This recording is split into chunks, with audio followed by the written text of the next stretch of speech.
여러분, 2015년으로 돌아가 보겠습니다. 그해 한국은 전 세계를 향해 선언했어요. 우리가 전투기를 만들겠다고. 우리 손으로 직접 만들겠다고요. 세계가 어떻게 반응했었는지 아십니까?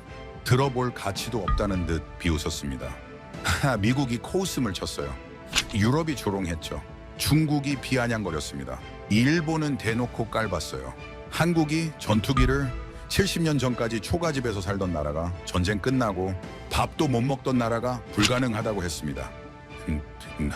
미쳤다고 했어요. 10년 안에 포기할 거라고 단언했죠. 파트너였던 인도네시아마저 등을 돌렸습니다. 1조 원 넘는 돈을 떼먹고 도망쳤어요. 기술만 빼가고 사라졌죠. 세계는 확신했습니다. 한국은 끝났다고요. 그런데 여러분, 10년 뒤 무슨 일이 벌어졌는지 아십니까? 비웃던 나라들이 줄을 섰습니다. 제발 팔아달라고요.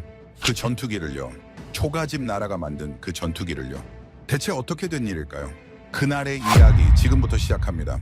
2023년 자카르타. 인도네시아 국방부 연회장에서 샴페인이 터졌습니다. 프랑스는 웃고 인도네시아는 건배를 외치고 있었습니다. 수십억 달러짜리 계약서가 오가는 그야말로 승자들의 축제였습니다. 그런데 이상했습니다. 그 자리에 한국은 없었습니다. 10년을 함께한 파트너, 기술을 나눈 동맹, 수조 원을 쏟아부은 약속. 그 모든 것이 조용히 지워지고 있었습니다. 저는 어둠 속에 서서 그 장면을 지켜보고 있었습니다. 제 이름은 케일럽 로크. 25년간 펜타곤에서 전투기의 생과 사를 결정해온 사람입니다.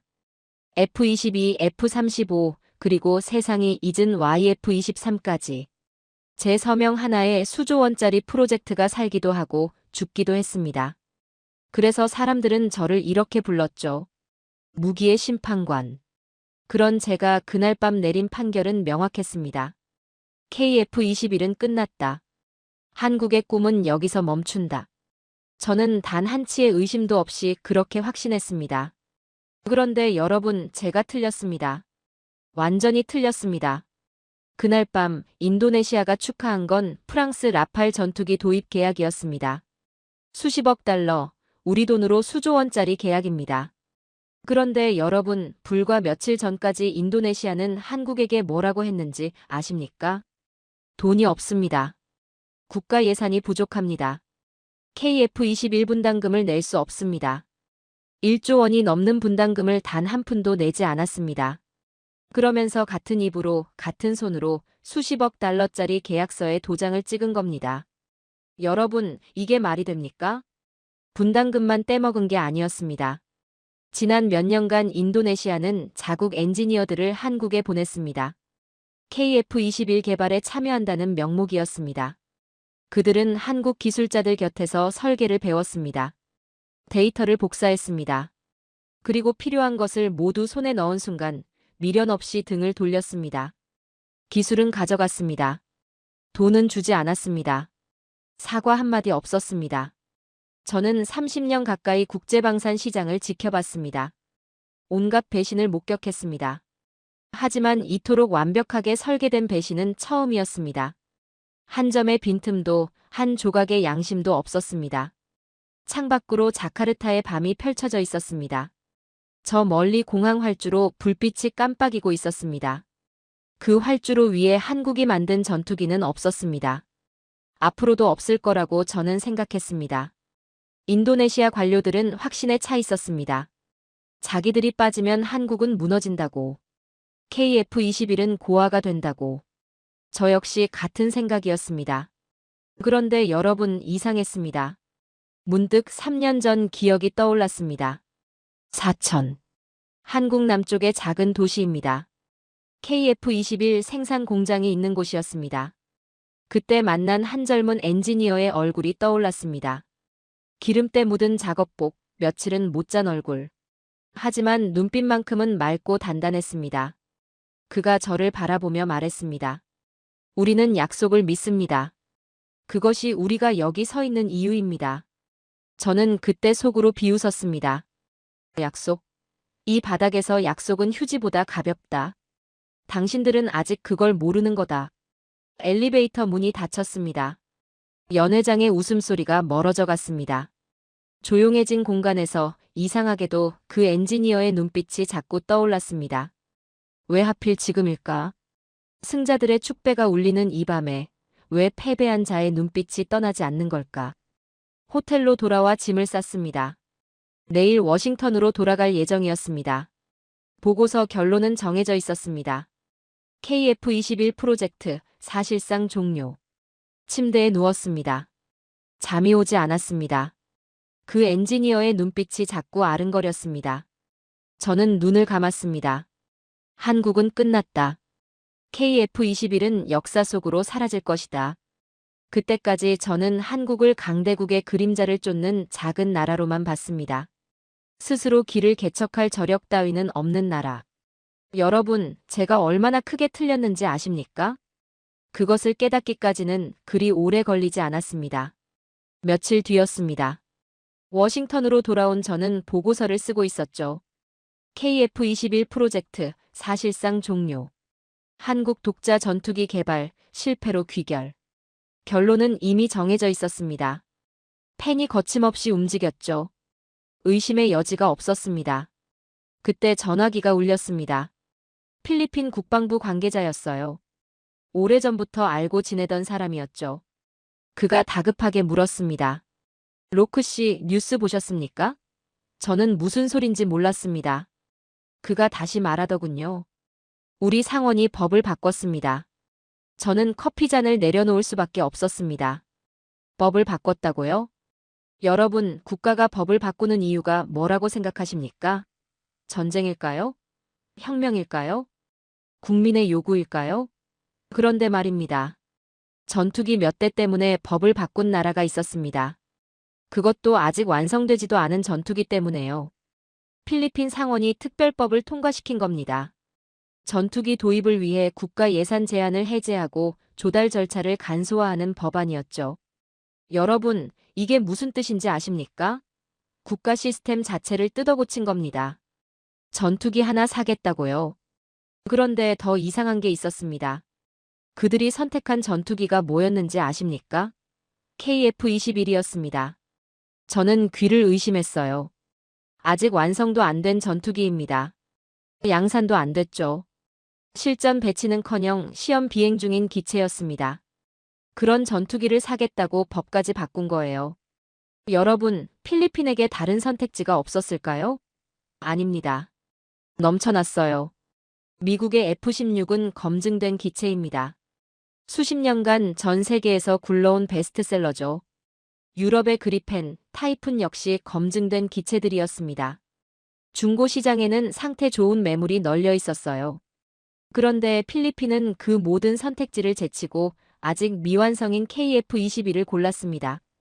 그것도 법까지 바꿔가면서요. 저는 이해할 수 없었습니다. 상식 밖의 결정이었죠. 저는 자료를 뒤지기 시작했습니다. 필리핀 국방부 문서, 상원 청문회 기록, 군 관계자 인터뷰까지. 며칠 밤을 새웠죠. 그러다 한 문장을 발견하게 됐습니다. 필리핀 공군 참모총장의 발언이었어요. 우리는 전투기를 산 게 아닙니다. 한국이 되살린 무언가를 샀습니다.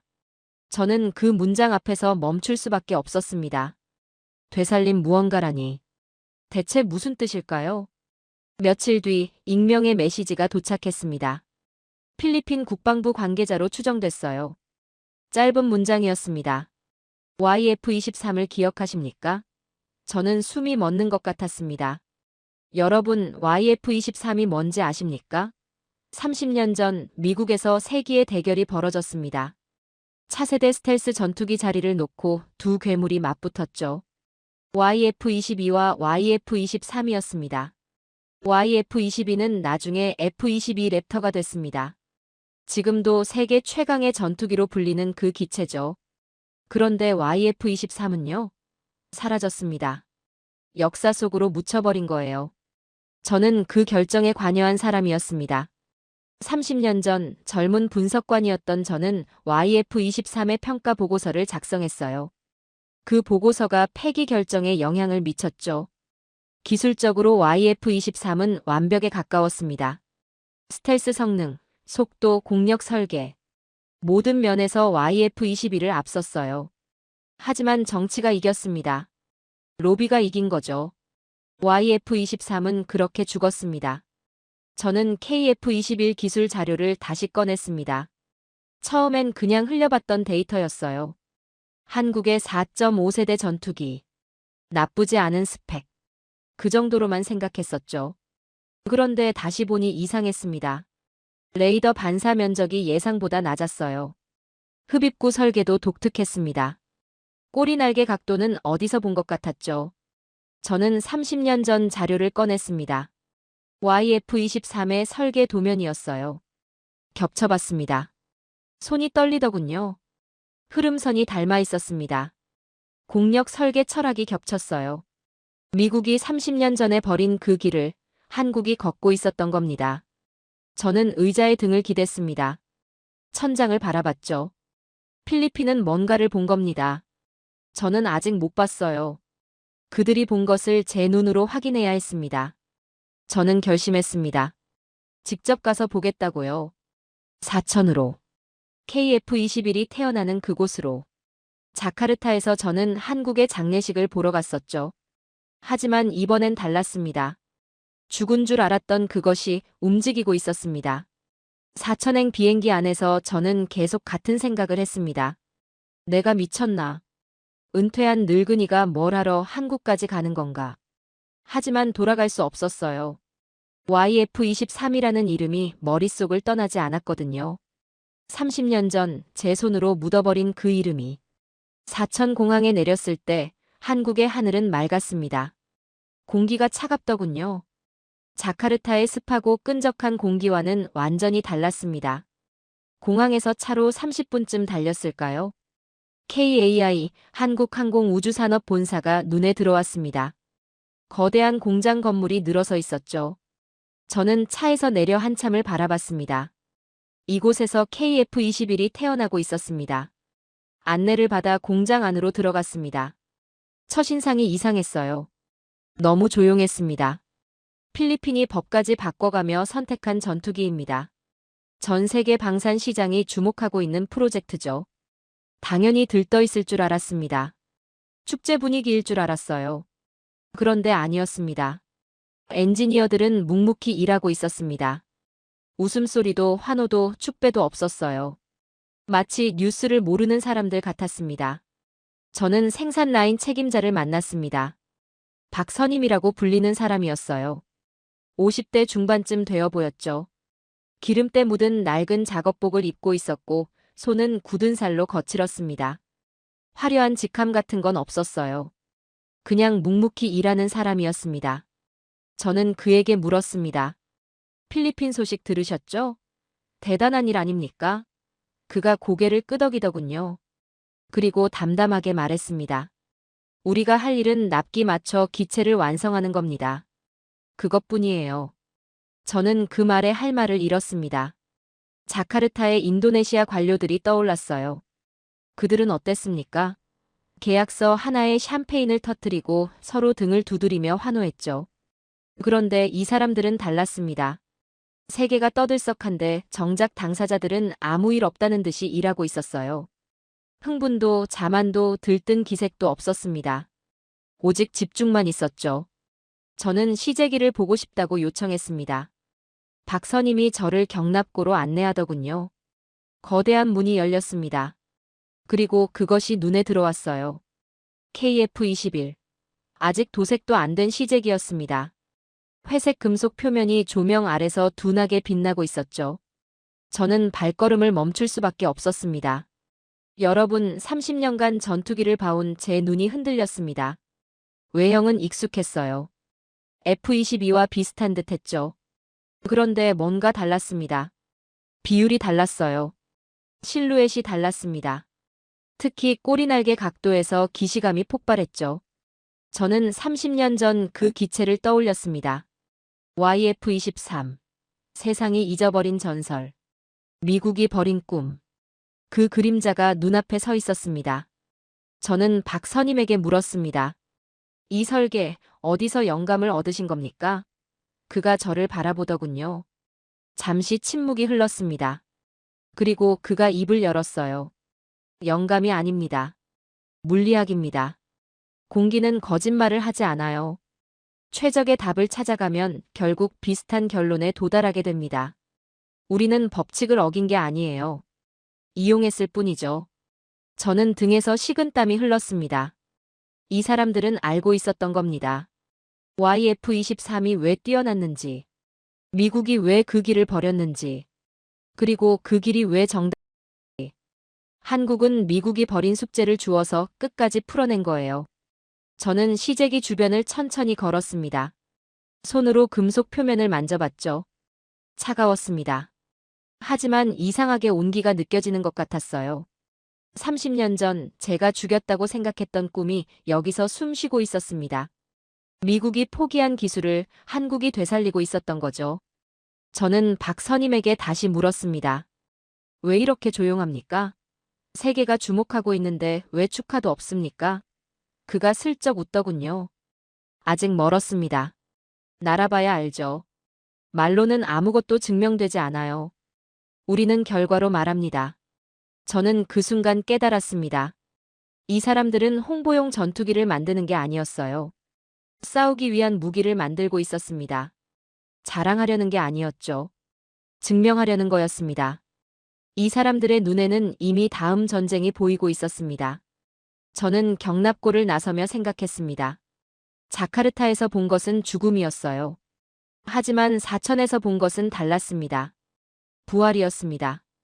전설은 죽지 않았어요. 잠들어 있었을 뿐이죠. 그리고 지금 한국의 손에서 다시 깨어나고 있었습니다. 경납고를 나선 뒤에도 저는 멍한 상태였습니다. 방금 본 것이 진짜인지 확신할 수 없었어요. 30년 전 죽은 줄 알았던 전설이 눈앞에 서 있었으니까요. 하지만 아직 확인해야 할 것이 남아 있었습니다. 외형은 봤어요. 이제 속을 볼 차례였죠. 박선임이 저를 다른 건물로 안내했습니다. 통합 시뮬레이션 센터라고 불리는 곳이었어요. 지하로 내려가는 계단이 길었습니다. 방음 처리된 복도를 지나자 거대한 서버실이 나타났죠. 수백 대의 서버가 줄지어 서 있었습니다. 냉각 팬 돌아가는 소리가 낮게 울리고 있었어요. 마치 살아있는 괴물의 숨소리 같았습니다. 여러분, 전투기의 진짜 성능은 외형으로 알 수 없습니다. 데이터로 봐야 해요. 시뮬레이션 결과, 풍동 실험 데이터, 비행 역학 계산치. 이런 것들이 전투기의 진짜 얼굴이죠. 저는 25년간 이 데이터들을 읽어왔습니다. 숫자만 봐도 그 전투기가 어느 수준인지 알 수 있어요. 그래서 자신이 있었습니다. KF-21의 민낯을 벗겨보겠다고요. 담당 연구원이 모니터 앞으로 저를 안내했습니다. 화면에 데이터가 쏟아지기 시작했어요. 공력 계수, 레이더 반사 면적, 열 분산 패턴, 항력 곡선. 저는 숫자들을 하나씩 읽어 내려갔습니다. 그런데 이상했어요. 숫자가 말이 안 됐습니다. 레이더 반사 면적이 예상치보다 훨씬 낮았습니다. 4.5세대 전투기에서 나올 수 없는 수치였어요. 저는 연구원에게 물었습니다. 이거 설정값 조작한 거 아닙니까? 그가 고개를 저었어요. 실측 데이터입니다. 풍동 실험 결과와 일치하죠. 저는 다음 데이터를 봤습니다. 흡입구 설계였어요. S덕트 구조라고 불리는 방식이었습니다. 엔진 블레이드가 외부에서 보이지 않는 구조죠. 레이더 파가 엔진에 닿기 전에 산란되고 소멸하는 설계입니다. 이건 5세대 스텔스 전투기에나 적용되는 기술이에요. F-22에 들어간 기술이죠. 그런데 KF-21에도 들어가 있었습니다. 저는 손이 떨리기 시작했습니다. 30년 전 자료가 떠올랐어요. YF-23의 설계 철학. 극단적인 스텔스 추구. 레이더 피탐지 면적 최소화. 그때 미국은 이 길을 버렸습니다. 너무 급진적이라고 판단했거든요. 검증되지 않았다고 했죠. 위험하다고 했습니다. 그래서 더 보수적인 YF-21을 선택한 거예요. 그런데 한국은 그 버려진 길을 걸었습니다. 미국이 30년 전에 포기한 기술을 한국이 완성하고 있었던 거예요. 저는 모니터를 바라보며 중얼거렸습니다. 이건 복제가 아니야. 진화다. 저는 더 많은 데이터를 요청했습니다. 비행 시뮬레이션 결과, 기동성 테스트, 무장 탑재량 계산. 데이터가 쏟아졌어요. 볼수록 놀라웠습니다. 믿기 어려웠죠. 저는 연구원에게 물었습니다. 이게 진짜 가능합니까? 이론상으로는 이해가 돼요. 하지만 실제로 구현이 됩니까? 연구원이 저를 바라봤습니다. 잠시 침묵이 흘렀어요. 그리고 그가 말하더군요. 곧 비행 테스트가 있습니다. 직접 보시겠습니까? 저는 고개를 끄덕일 수밖에 없었습니다. 시뮬레이션 센터를 나오는데 박선임이 저를 기다리고 있었습니다. 그가 물었어요. 어떻게 보셨습니까? 저는 잠시 생각했습니다. 뭐라고 대답해야 할지 몰랐어요. 솔직히 말하면 혼란스러웠습니다. 제가 알고 있던 상식이 무너지고 있었거든요. 저는 결국 이렇게 대답했습니다. 미국도 못한 계산을 했더군요. 어떻게 한 겁니까? 박선임이 슬쩍 웃었어요. 그리고 말하더군요. 우리는 미국이 아니니까요. 우리는 우리 방식대로 합니다. 저는 그 말이 무슨 뜻인지 알 것 같았습니다. 미국은 거대한 나라예요. 자원이 넘치고 돈이 넘치고 인력이 넘치죠. 그래서 오히려 비효율적인 면이 있습니다. 관료주의, 정치 논리, 예산 싸움. 기술이 아닌 것들이 기술의 발목을 잡아요. 하지만 한국은 달랐습니다. 작은 나라예요. 자원이 부족하고 돈이 부족하고 시간이 부족하죠. 그래서 오히려 본질에 집중했던 겁니다. 군더더기 없이 목표만 바라보고 최단 거리로 달려온 거예요. 저는 숙소로 돌아오며 생각했습니다. 데이터는 거짓말을 하지 않아요. 숫자는 정치를 모릅니다. 로비를 모르죠. 오직 물리 법칙만 따를 뿐이에요. 그리고 KF-21의 숫자들은 제게 말하고 있었습니다. 이건 진짜라고. 한국은 해냈다고. 하지만 아직 한 가지가 남아 있었습니다. 데이터는 봤어요. 이제 진짜를 볼 차례였죠. 하늘을 나는 모습을. 비행 테스트가 며칠 뒤로 예정되어 있었습니다. 저는 그날만 기다렸어요. 설렘과 두려움이 뒤섞인 채로. 며칠 뒤 비행 테스트 당일이 밝았습니다. 새벽부터 눈이 떠지더군요. 잠을 설쳤어요. 데이터는 봤습니다. 숫자는 확인했죠. 하지만 숫자는 숫자일 뿐이에요. 진짜는 하늘에서 증명되는 겁니다. 전투기는 날아봐야 합니다. 25년간 이 일을 해온 제가 누구보다 잘 알고 있었죠. 활주로에 도착했을 때 공기가 팽팽하게 긴장되어 있었습니다. 엔지니어들이 분주하게 움직이고 있었어요.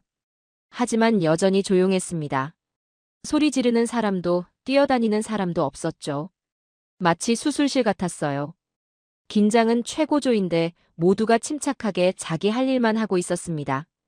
저는 관제탑 옆 관람석에 자리를 잡았습니다. 쌍안경을 들었어요. 활주로 저 끝에 KF-21이 서 있었습니다. 아직 도색도 안 된 시제기였죠. 회색 금속 표면이 아침 햇살에 둔하게 빛나고 있었어요. 며칠 전 경납고에서 봤던 그 기체였습니다. 하지만 느낌이 달랐어요. 살아있는 것 같았습니다. 숨을 쉬고 있는 것 같았죠. 엔진 시동이 걸렸습니다.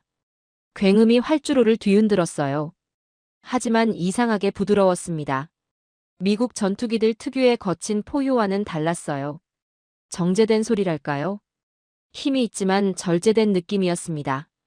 관제탑에서 이륙 허가가 떨어졌습니다. KF-21이 움직이기 시작했어요. 천천히 활주로를 달리더니 속도가 붙었습니다. 점점 빨라졌죠. 그리고 기수가 들렸어요. 저는 쌍안경을 꽉 쥐었습니다. 숨을 멈췄죠. 이륙하는 순간 저는 눈을 의심했습니다. 부드러웠어요. 너무 부드러웠습니다. 마치 중력을 무시하는 것 같았죠. 아니, 중력과 싸우는 게 아니었어요. 중력을 이용하고 있었습니다. 공기를 가르는 게 아니라 공기와 함께 흐르는 느낌이었어요. 저는 30년간 수많은 전투기의 이륙을 봐왔습니다. 하지만 이런 건 처음이었어요. KF-21이 고도를 올렸습니다. 푸른 하늘 위로 은빛점이 되어 사라져 가더군요. 관제탑에서 무선 교신이 들려왔습니다. 테스트 기동 시작합니다. 저는 쌍안경을 다시 들었어요. 여러분, 그 다음에 벌어진 일을 어떻게 설명해야 할까요? KF-21이 하늘에서 춤을 췄습니다. 급선회, 급상승, 급강하. 일반적인 기동이 아니었어요. 고바등각 기동이었습니다. 기술을 극단적으로 들어올린 채 방향을 바꾸는 기술이죠. 이건 실속 위험이 큰 기동이에요. 잘못하면 추락합니다. 그래서 대부분의 전투기는 피하는 영역이죠. 그런데 KF-21은 거침없었습니다. 마치 물 위를 미끄러지듯이 움직였어요. 추력 편향 노즐도 없는 기체가 어떻게 저런 궤적을 그릴 수 있는 건지 저는 이해할 수 없었습니다.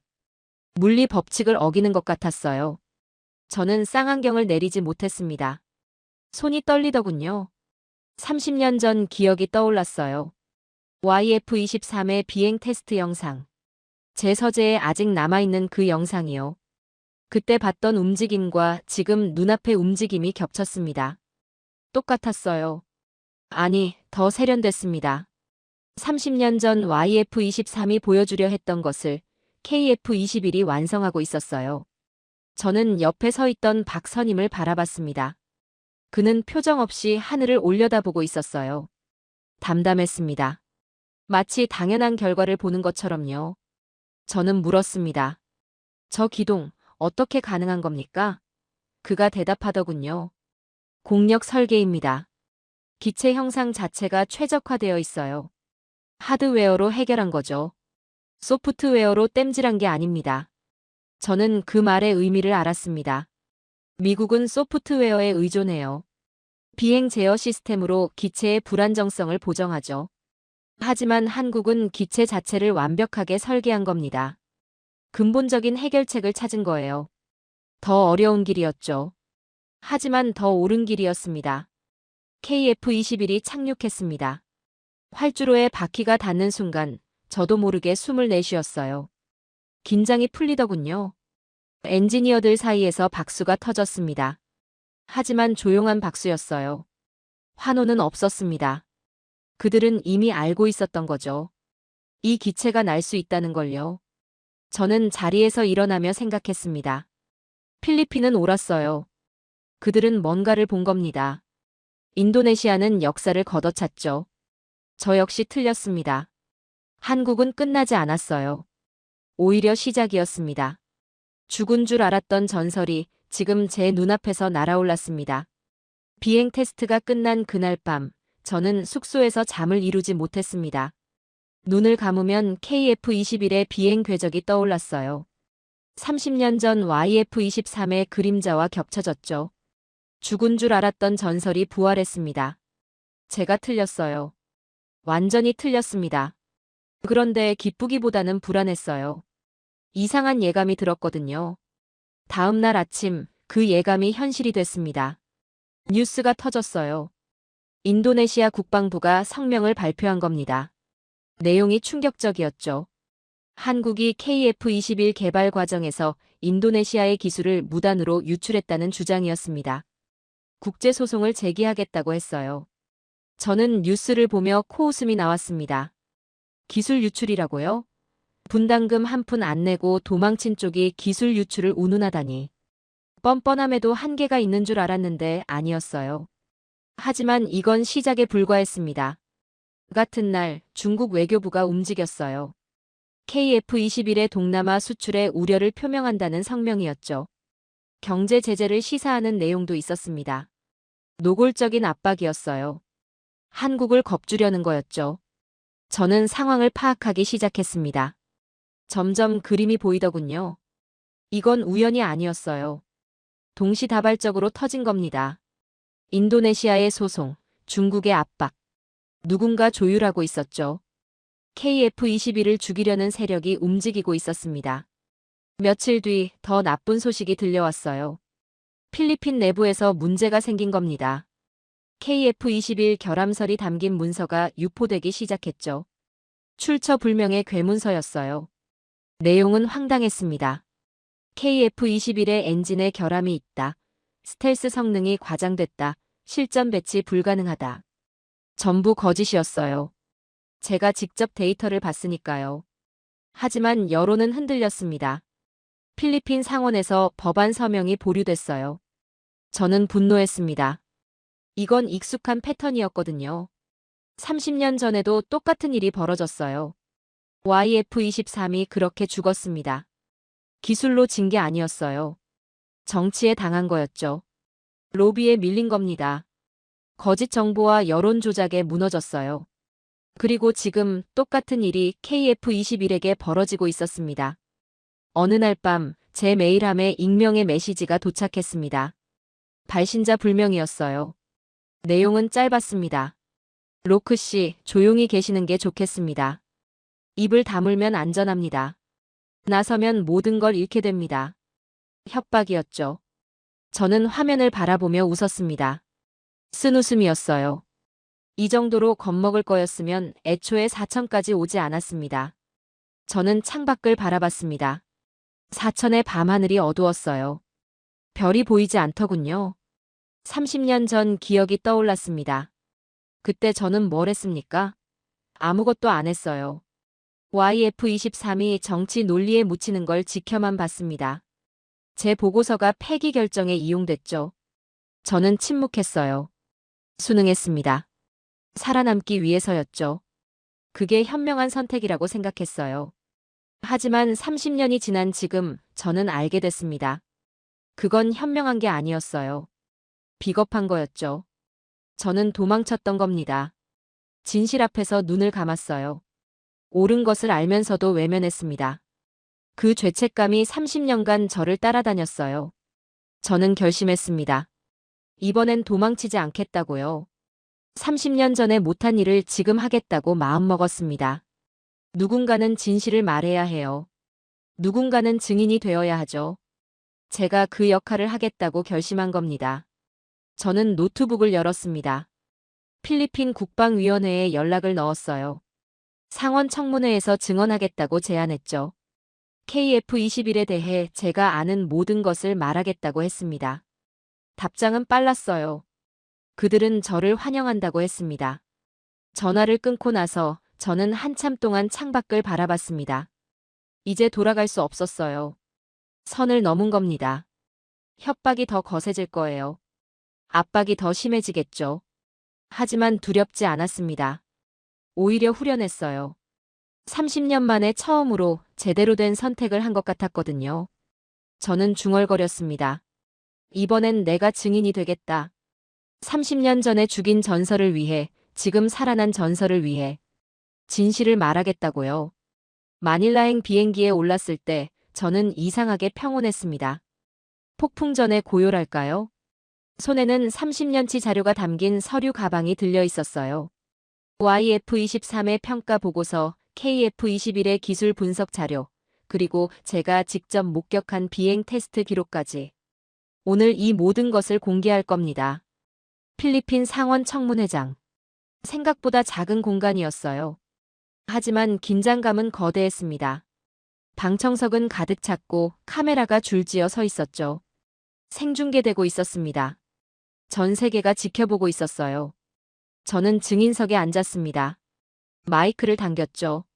심호흡을 했어요. 의장이 물었습니다. 증인은 누구십니까? 저는 대답했어요. 케일럽 로크입니다. 25년간 미국 국방부에서 전투기의 생사를 결정해온 사람이죠. F-22, F-35, 그리고 세상이 잊은 YF-23까지. 제 서명이 찍히면 무기는 살거나 죽었습니다. 사람들은 저를 무기의 심판관이라고 불렀어요. 방청석이 웅성거렸습니다. 저는 계속했어요. 오늘 저는 심판관이 아니라 증인으로 왔습니다. 제가 목격한 진실을 말씀드리러 왔어요. 저는 화면에 자료를 띄웠습니다. KF-21의 설계 도면과 YF-23의 설계 도면을 나란히 보여줬죠. 흐름선이 겹쳤습니다. 공력 설계 철학이 일치했어요. 청문회장이 조용해졌습니다. 저는 설명했어요. 30년 전 미국은 선택의 기로에 섰습니다. YF-22와 YF-23. 두 괴물 중 하나를 골라야 했죠. 기술적으로 YF-23이 앞섰습니다. 하지만 정치가 이겼어요. 로비가 이겼죠. YF-23은 죽었습니다. 저는 잠시 멈췄습니다. 그리고 말했어요. 저는 그 결정에 관여한 사람입니다.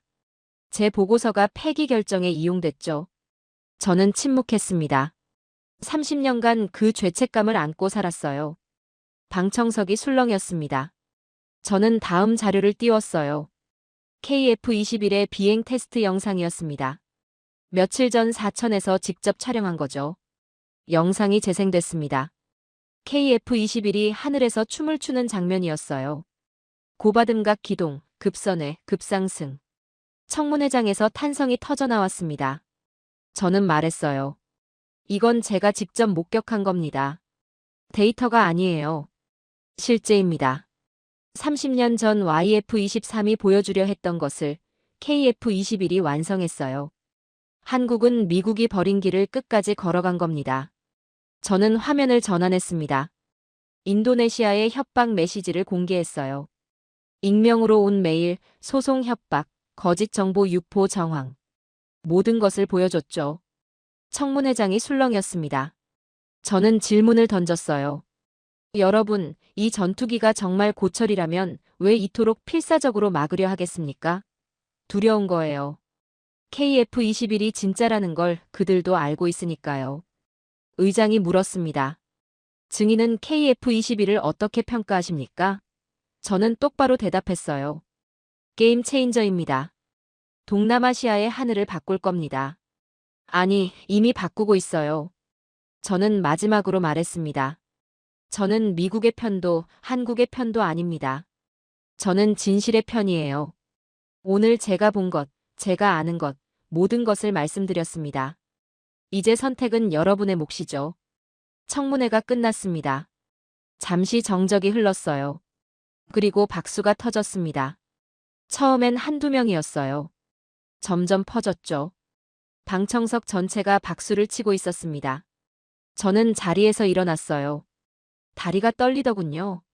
하지만 후회는 없었습니다. 며칠 뒤 필리핀 상원이 법안을 통과시켰습니다. 만장일치였어요. KF-21 도입이 최종 확정된 거죠. 뉴스가 전 세계로 퍼졌습니다. 저는 호텔방에서 그 소식을 들었어요. 창밖을 바라봤습니다. 마닐라의 하늘이 맑았어요. 30년 만에 처음으로 하늘이 푸르게 보이더군요. 필리핀 상원 표결이 끝난 날 밤, 저는 마닐라 호텔 방에 홀로 앉아 있었습니다. 텔레비전에서는 뉴스가 흘러나오고 있었어요.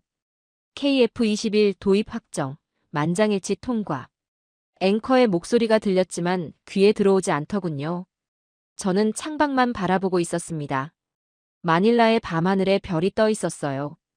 오랜만에 보는 별이었습니다. 전화기가 울렸습니다. 한국에서 온 전화였어요. 박선임이었습니다. 그가 말하더군요. 로크 씨, 뉴스 봤습니다. 감사합니다. 저는 대답했어요. 감사할 것 없습니다. 제가 해야 할 일을 했을 뿐이에요. 그가 잠시 침묵하더니 말했습니다. 사천에 다시 오실 생각 없으십니까? 보여드리고 싶은 게 있어요. 며칠 뒤 저는 다시 사천에 있었습니다. 공항에서 박선임이 저를 기다리고 있더군요. 차를 타고 공장으로 향했습니다. 가는 길에 그가 말했어요. 첫 양산기가 출고됩니다. 오늘이에요. 저는 놀랐습니다. 벌써요? 그가 고개를 끄덕였어요. 우리는 멈추지 않았습니다. 로크 씨가 싸우는 동안 우리는 만들고 있었어요. 공장에 도착했습니다. 경납고 앞에 사람들이 모여 있었어요. 엔지니어들, 기술자들, 공장 노동자들. 수백 명이 모여 있었죠. 하지만 여전히 조용했습니다. 환호도 축배도 없었어요. 그들은 그저 경납고를 바라보고 있었습니다. 거대한 문이 천천히 열렸습니다. 그리고 그것이 모습을 드러냈어요. KF-21. 이번엔 달랐습니다. 도색이 되어 있었어요. 짙은 회색 위에 태극 마크가 선명했죠. 시제기가 아니었습니다. 양산기였어요. 진짜 전투기였습니다. 저는 숨을 멈췄습니다. 기체가 경납고 밖으로 나왔습니다. 아침 햇살이 표면에 부딪혀 반사됐어요. 눈이 부시더군요. 저는 그 자리에 서서 한참을 바라봤습니다. 30년 전 죽었다고 생각했던 꿈이 지금 제 눈앞에 서 있었어요. 완성된 모습으로, 살아 숨쉬는 모습으로. 박선임이 제 옆에 섰습니다. 그가 조용히 말하더군요. 처음 이 프로젝트를 시작했을 때 모두가 비웃었습니다. 한국이 전투기를 만든다고? 불가능하다고 했어요. 미쳤다고 했죠. 파트너는 배신했고 세계는 무시했습니다. 그래도 우리는 멈추지 않았어요. 저는 물었습니다. 왜요? 왜 멈추지 않았습니까? 그가 저를 바라봤어요. 그리고 대답하더군요. 약속했으니까요. 우리 스스로에게요. 할 수 있다고. 해내겠다고.